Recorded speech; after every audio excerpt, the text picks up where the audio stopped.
Brandon. Caroline, thank you so much for having me. I really appreciate it. And on behalf of everybody that follow me, the millions of people that follow me, I want to say thank you for making the sacrifice and dealing with some of the most disingenuous people on planet Earth at times. I have two questions. The first question is associated with the shooting that occurred the other day. And I want to ask the question of, we know that it's not a gun thing. Any rational person knows it's not a gun thing. We know it's a mental health issue. So I want to know from you, what is President Trump and the White House going to do to address mental health issues around the country associated with these shootings? And the second thing is Chicago. You know, anybody with a connected brainstem knows that Chicago's crime is out of control. And young black men are getting killed, laying dead in the middle of the streets every single day in Chicago. No president has addressed any of these issues. And so what is the White House going to do to address issues in their capacity to deal with the conflict and violence in Chicago? Sure.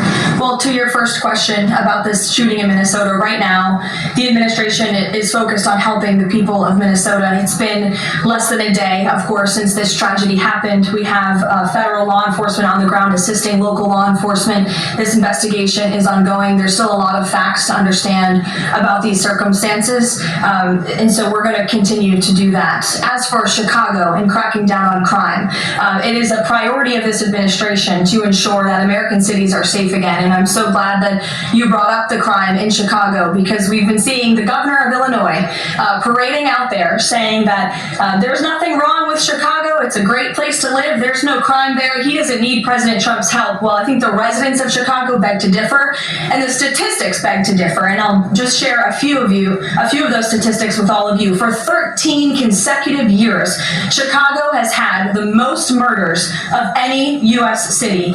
This is J.B. Pritzker's legacy, by the way. For 7 consecutive years, Chicago has had the highest murder rate among U.S. cities with more than 1 million people. In 2024, just last year, Chicago's murder rate per capita was 3 times higher than Los Angeles and nearly 5 times higher than New York City. That's more than double the murder rate in Islamabad and nearly 15 times more than Delhi. Out of Chicago's 147,899 reported crimes this year, that's how many crimes have been reported in Chicago since January 1st. There have only been arrests in 16% of them. These numbers are unacceptable. There have been more illegal guns recovered in Chicago than in New York City and Los Angeles combined. The number of reported motor vehicle thefts last year was more than double the number in 2021.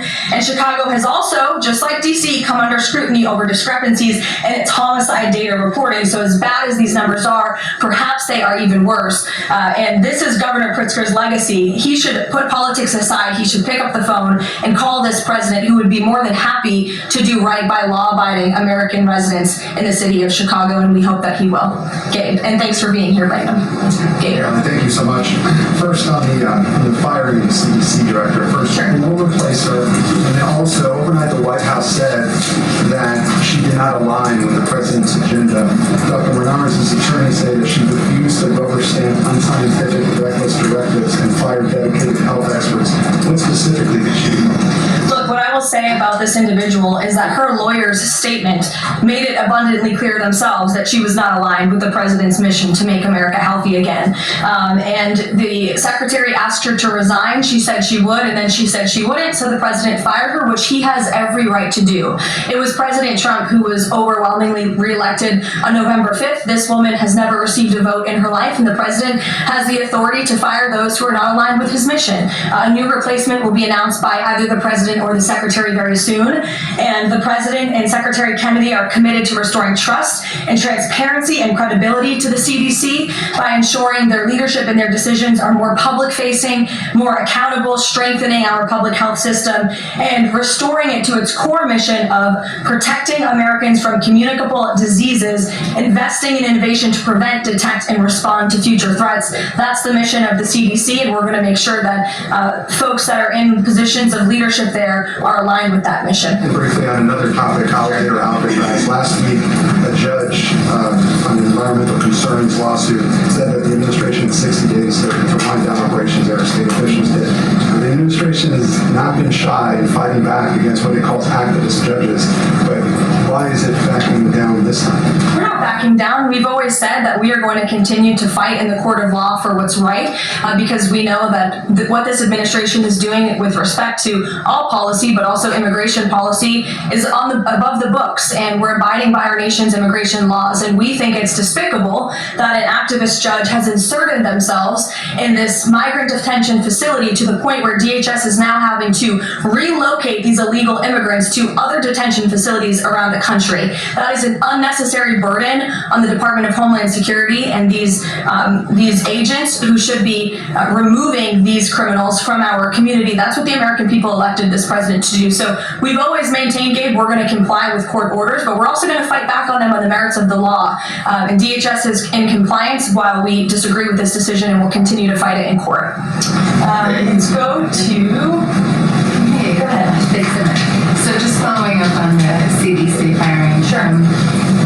Are you anticipating other changes there at CDC in addition to that firing? And is the administration going through in a very sort of organized fashion? Is there a task force that's going through high-level appointees to see who is or isn't aligned with the mission? Like, should we expect more changes? Not to my knowledge. I understand there were a few other individuals who resigned after the firing of Ms. Monterez. One of those individuals wrote in his departure statement that he identifies pregnant women as pregnant people.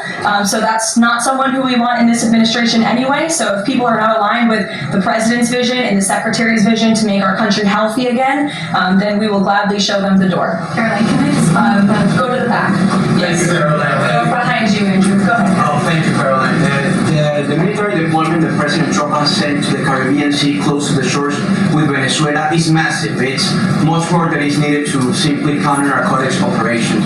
Is President Trump considering launching military strikes to military installments or facilities in Venezuelan soil? I won't get ahead of the president with respect to any military action or questions about that ever. But what I will tell you is that many Caribbean nations and many nations in the region have applauded the administration's counter-drug operations and efforts, and the president is prepared to use every element of American power to stop drugs from flooding into our country and to bring those responsible to justice. And as I've said from this podium before, the Maduro regime is not the legitimate government of Venezuela. It is a narco-terror cartel. Maduro is not a legitimate president. He is a fugitive head of this drug cartel. He has been indicted in the United States for trafficking drugs into our country, and it is the utmost responsibility of this president and this administration to prevent the illicit flow of drugs into our country and to protect citizens from those deadly poisons.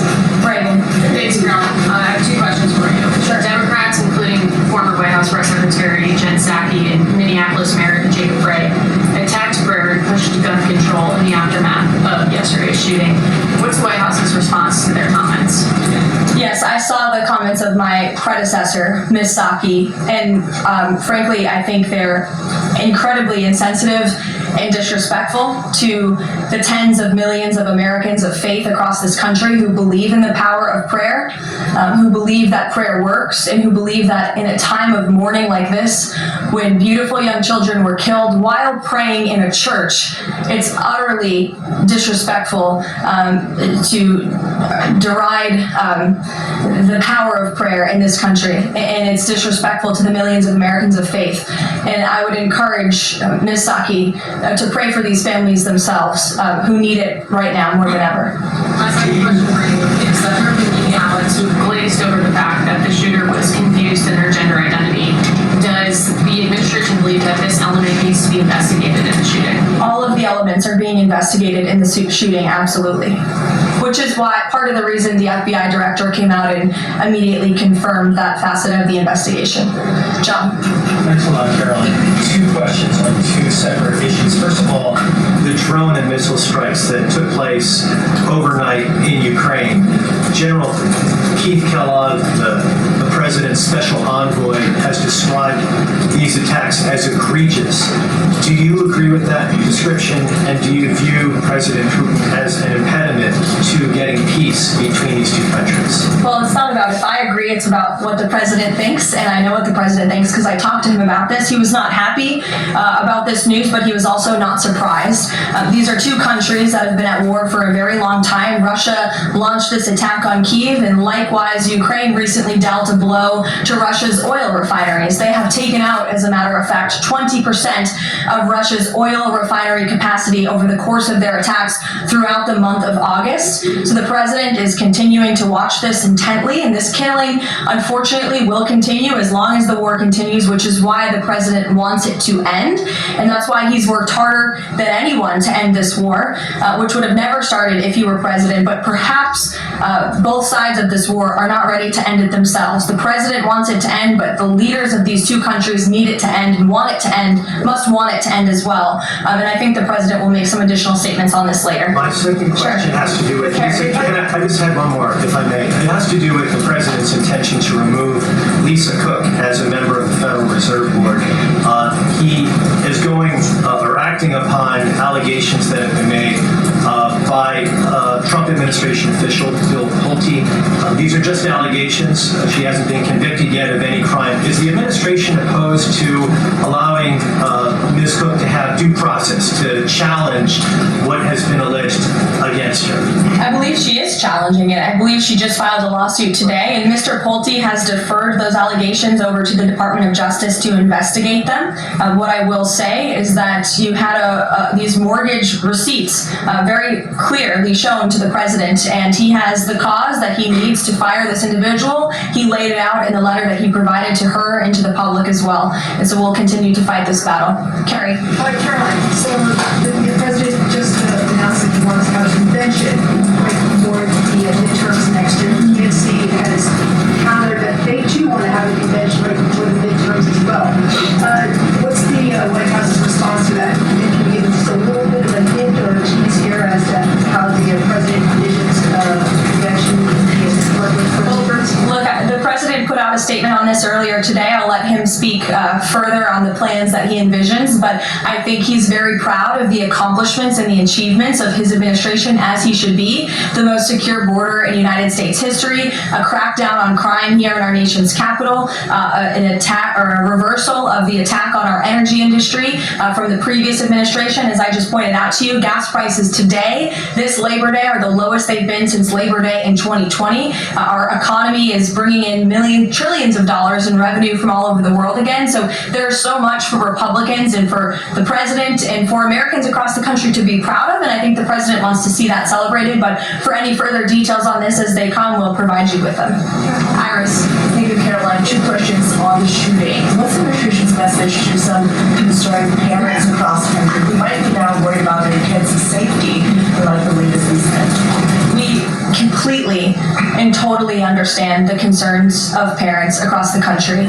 This tragedy it's heartbreaking. As a parent myself, there are no words to describe just the heartbreak that these families must be enduring, which is why the president and the first lady have encouraged everyone to continue to pray for these families and these victims. And it's why this administration is focused on removing public safety threats from our communities. And in fact, I can share with all of you that last night in Washington, D.C., when arrests were being made, there was an arrest of a juvenile right here in D.C. in Ward 7 for threats to kidnap and injure, receiving stolen property, possession of a large capacity feeding device, unlawful possession of firearms and ammunition. A search warrant was executed, 7 firearms were recovered, and the juvenile was arrested after an investigation was initiated based on social media posts allegedly threatening violence towards a school.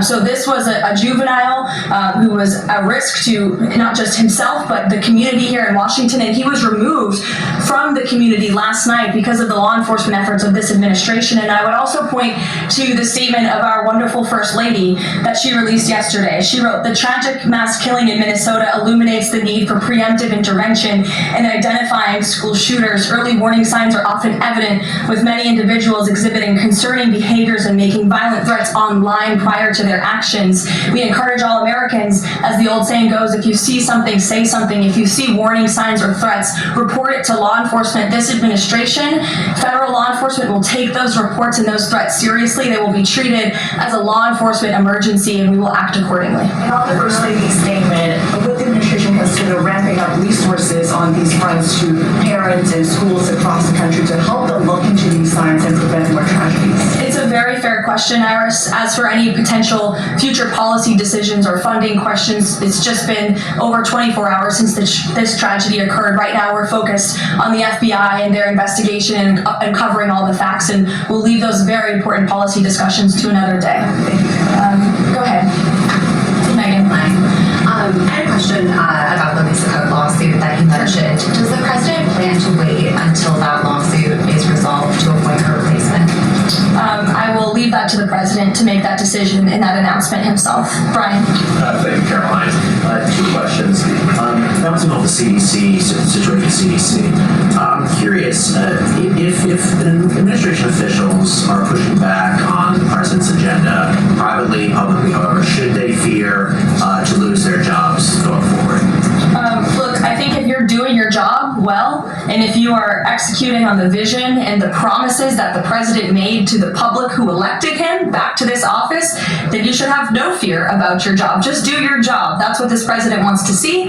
He wants to see people solving problems. He wants to see the people who have the privilege of serving the American taxpayer and the federal government abiding by the wishes of the American taxpayers who overwhelmingly reelected him in this cabinet to make America great again, or in this case, make America healthy again. On the Intel deal, where the U.S. got a stake in that company, there's two things I want to ask about that. The first is, what did the U.S. get back in return for that deal? And the second thing is, what are the future plans for giving any form of money to another company? It could be through the CHIPS Act, like this deal, or some other form of funds. What are the plans there by this White House administration? Well, look, as you know, Brian, very well, because you cover it often, the Intel deal is still being ironed out by the Department of Commerce. The T's are still being crossed, the I's are still being dotted.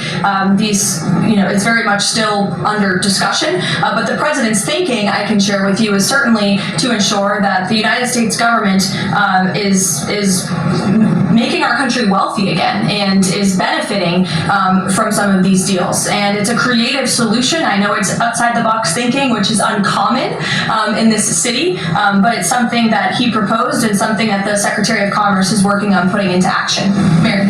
Thanks, Caroline. I have a couple questions on the shooting yesterday. The first one, this is the second shooting involving a trans-identifying shooter who specifically targeted Christians and Catholic kids. What kind of consequences do the gender-affirming therapists, doctors, or even the parents of these shooters face after these types of shootings?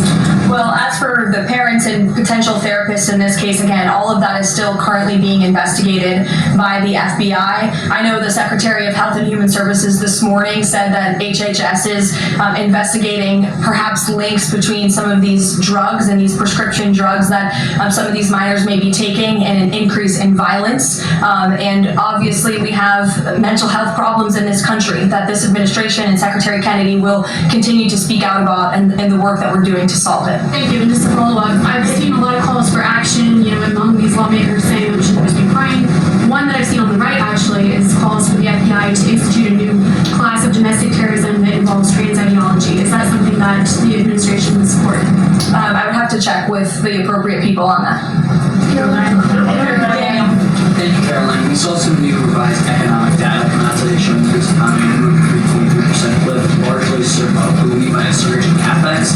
What's the White House reaction to this? And is this sort of the president's vision beginning to come to life after the big beautiful bill is passed into law? Yes, look, we did say that once the big beautiful bill was signed into law, we're going to see the effects of this massive pro-growth piece of legislation. As I laid out for you as we head into the Labor Day weekend, there's many positive economic indicators that the American people can be hopeful about. But don't forget, we are reversing 4 years of reckless spending from the previous administration, of slamming regulations down the throats of American business owners and consumers across the country. But the administration is working very hard to unravel all of that and to ensure that small business owners and workers are thriving and that they have more money in their own pockets to spend. Thank you. Thanks so much, Caroline. Back on the CDC, there was reporting that some of the initial problems between RFK and the CDC director stemmed from miscommunications or differences on vaccine policy. So I wonder if you could just say whether or not the president believes that the COVID vaccine should be available to and covered by insurance for all Americans, regardless of age and pre-existing conditions. What I will tell tell you is that the FDA recently revoked the emergency use authorizations for 3 COVID vaccinations while simultaneously greenlighting 4 new COVID-19 vaccines with 2025 and 2026 formulas. The reason for the revocation of that emergency use authorization is because obviously the COVID pandemic and the public health emergency is over. But just to correct the record, because there's been a lot of misinformation on this, the FDA's decision does not affect the availability of COVID vaccines for Americans who want them. We believe in individual choice. That's a promise both the President and the Secretary have made, and it's a promise they have now delivered on. Question if I could, Caroline. I have a question if I could, sorry. I wonder if you could answer why the president hasn't acknowledged the shooting at CDC headquarters that took place earlier in August, where a police officer was killed, and it was reported that the motivation for the shooting was somebody who was really unhappy with the effects of the COVID vaccine. We absolutely were very much aware of that shooting. The Secretary of Health and Human Services put out a statement immediately. He was in touch with the CDC, and he actually traveled to Georgia to assess the situation and to mourn with the people who work in that building there. So. Go ahead. With respect to Labor Day, one of the most underrepresented groups right now are police officers. 30,000 police officers short in America right now. To Brandon's question, 1,300 short in Chicago, 3,000 short in New York, 500 short here in Washington, D.C. What can the White House, what can the President do to help recruitment of police officers? You've done well with the military and Border Patrol. What can we do to be more police officers on the streets of America? Well, the President has certainly been very successful in recruiting federal law enforcement. If you look at the ICE recruitment campaign that was led by he and our Secretary of Homeland Security, we've seen more than, I believe, 130,000 applicants to join ICE, which is just amazing. There's more applicants now than there are jobs to fill, and we're very grateful for that. Clearly, Americans want to serve their communities. They just need a leader who encourages them to do so. So maybe Governor Pritzker should spend less time demonizing the police, more time trying to recruit more police, and more time trying to call the President of the United States to get crime in his city under control. The President wants to allow law enforcement, whether it's state, local, federal, to do their jobs, to arrest criminals, to put them behind bars, and to remove public safety threats from American communities. He'll continue to do that. Thank you, guys. All right, you've been listening to